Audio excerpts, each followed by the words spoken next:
Hey guys, I am going to make a pretty bold statement here and say that learning how to spin yarn changed my life. And for that reason, I think that spinning is the gateway craft to the rest of the fiber arts.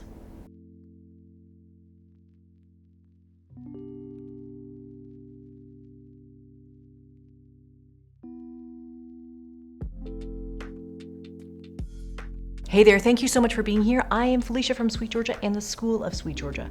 If you are new here, SweetGeorgia is a hand dyeing studio here in Vancouver where we make hand-dyed knitting yarn and hand-dyed spinning fiber. Back in 2004, I started SweetGeorgia originally as a knitting blog where I just documented what I was knitting, what yarn I was buying. I know I had been a knitter since I was a kid. I think I learned back in about grade 4 or grade 5, and I had been obsessed with knitting for a long time. But then, in my 20s, I got curious about where yarn comes from and how the yarn itself is made. And so I stumbled on this bag of fiber and a spindle at a local fair, and at the time I didn't buy it, but it planted a seed. I remember looking at the bag and I was reading the instructions on how to spin, and I was like, it sounds like so much work. Why would anyone do that? But then I couldn't get the idea out of my head, and so I kept thinking about it. And a couple months later, I found myself at a local wool shop where I then bought a spindle and a bag of Corriedale fiber, and I came home to try it. The spindle that I bought was huge and it was heavy, and so I kept dropping it on the floor. My first yarn was not good at all. It was really lumpy, very bumpy. I think I only maybe made 10 yards or something like that. But that magical transformation of seeing this fluffy, woolly fiber, which was just fiber, transforming that into this long, continuous piece of yarn that was actually strong enough not to break or fall apart. And that feeling of drafting the fiber apart and making something new of it, just all of this was so amazing to me. And so I was very quickly bitten by the spinning bug. And within a week of getting that spindle, I went back to the store and I bought a spinning wheel. I don't know if that's the case for everyone, but that's how it happened for me. And then from that point on, I bought fiber, I went to fiber festivals, I spun for a couple of hours every night after work because I was addicted to this feeling of making yarn. And there's so much satisfaction and pride in just that sentence, right? Like, I'm making yarn. It's like I'm baking bread. I'm making bread from scratch. Like I'm milling the flour that went into the bread that I baked. It's that level of pride. And so when I was introduced to hand-dyed fiber, well, that just like put me over the edge. Hand-dyed fiber is the thing that made me want to learn how to dye any of these things. And so the rest is history. I started hand dyeing in order to make hand-dyed fiber. And then only later did I think, oh yeah, well, I guess I can dye yarn too. And so I started a hand-dyed yarn and fiber business in 2005, and I quit all my previous jobs and careers, and now here we are all these years later, and I am still in love with hand-dyed spinning fiber. For me, spinning led to dyeing, which led to having way too much yarn on hand, which led to learning how to weave, and now also learning how to use knitting machines, like both the flatbed and circular sock knitting machines. And so it's the craft of spinning that led me into these incredible rabbit holes of the fiber arts. I think as a knitter, it's awesome to know how your yarn is made. It's like learning to grow your own vegetables for your cooking. And you can be really intentional and purposeful about how that yarn is created. You can spin something that is really ideal to make a warm hat, or you can spin something that's like a different kind of yarn that's ideal for a hard-wearing sock. You can make different kinds of yarn.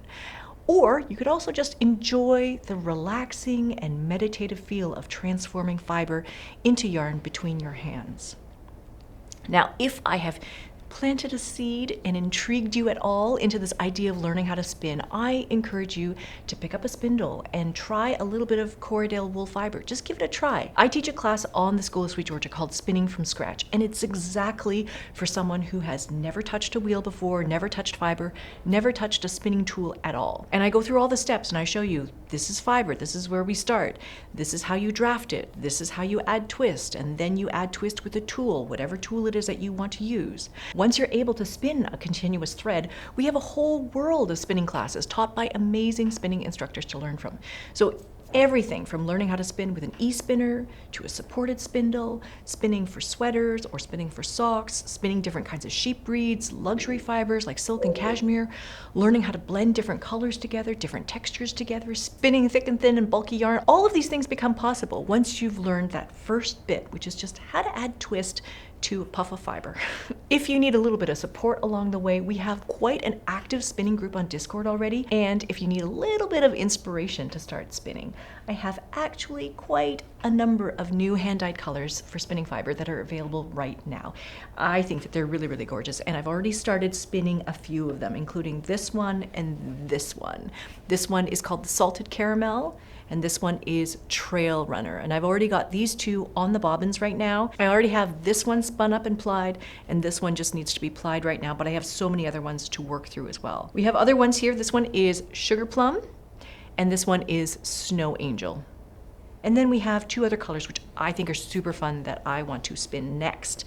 And this one is called Patchwork Quilt, and this one is called Beachside Brunch. I think this one would go well with this. Something like that. I think I could wear this one. This Beachside Brunch color happens to be in the Corriedale wool. This one just is dyed on the Corriedale wool that we have. These other ones that I've shown here, these ones are dyed on the Polworth and silk. But we have a number of different fiber blends, including BFL and silk. We have Targhee. So you can see here I have two fiber braids that are both the same colorway. They're both patchwork quilt. One of them is Corriedale and one of them is Polworth silk. Polworth is a different kind of wool. It's a little bit more spongy, more soft. It's definitely a lot more soft. And this one is also blended with a little bit of silk. If you were just starting out, I would probably encourage you to look at the Corriedale or some of the longer wools. BFL is a good one as well, but BFL and Corriedale are great for just getting started with spinning. And then as you explore different wools, different fibers, different blends, then Polworth and silk is an absolutely gorgeous blend of fiber to spin with as well. You can see that even though they're different fibers, they're actually dyeing pretty close to each other. They're actually, the colors look pretty similar. In some cases, some fibers will dye a little bit lighter, some fibers will dye a little bit more saturated, but in this case, these ones look pretty similar. They are lovely, but I think that this is my next spin. Now, I have been spinning pretty much every night, and I'm working my way through all of these colorways over the next couple of weeks. And I have personally been working towards spinning different yarn structures in that Spinning to Knit Socks class that Rachel Smith teaches for us on the School of SweetGeorgia. But I've also kind of been thinking about spinning the yarn for a colorwork project that I could knit on the knitting machine. And so I have a lot of spinning goals right now. I have a lot of ideas and visions for transforming some of these colors into yarn that I can see an actual project.